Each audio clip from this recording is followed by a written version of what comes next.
தரங்கம்பாடி அடுத்த அரசூர் கிராமத்தில் ஸ்ரீ ராஜராஜேஸ்வரி மாரியம்மன் கோவில் தீமிதி திருவிழா திரளான பக்தர்கள் கலந்து கொண்டு தீ மிதித்து தங்களது நேர்த்திக் கடனை செலுத்தினர். மயிலாடுதுறை மாவட்டம் தரங்கம்பாடி தாலுகா பொறையாறு அருகே சின்ன அரசூர் கிராமத்தில் உள்ள ஸ்ரீ ராஜராஜேஸ்வரி கோவிலில் வைகாசி திருவிழாவினை முன்னிட்டு முதலாம் ஆண்டு தீமிதி உற்சவம் நடைபெற்றது.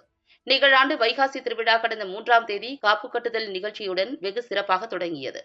அதனைத் தொடர்ந்து தினமும் மாரியம்மனுக்கு பல்வேறு வகையான அபிஷேகங்கள் செய்யப்பட்டு சிறப்பு அலங்காரத்தில் பக்தர்களுக்கு காட்சியளித்தார். இதனையடுத்து 10ஆம் தேதி காலை 11 மணி அளவில் சின்ன அரசூர் விநாயகர் கோவிலில் இருந்து ஏராளமான பக்தர்கள் பால்குடம் எடுத்து வந்து அபிஷேக ஆராதனை நடைபெற்றது.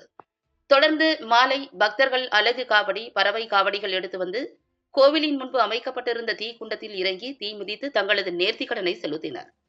அதனைத் தொடர்ந்து அம்மனுக்கு பால், இளநீர், பன்னீர், பஞ்சாமிர்தம் உள்ளிட்ட பல்வேறு வகையான அபிஷேகங்கள் செய்யப்பட்டு சிறப்பு அலங்காரத்தில் பக்தர்களுக்கு காட்சியளித்தார். அதனைத் தொடர்ந்து இரவு அம்மன் வீதி உலா காட்சி நடைபெற்றது.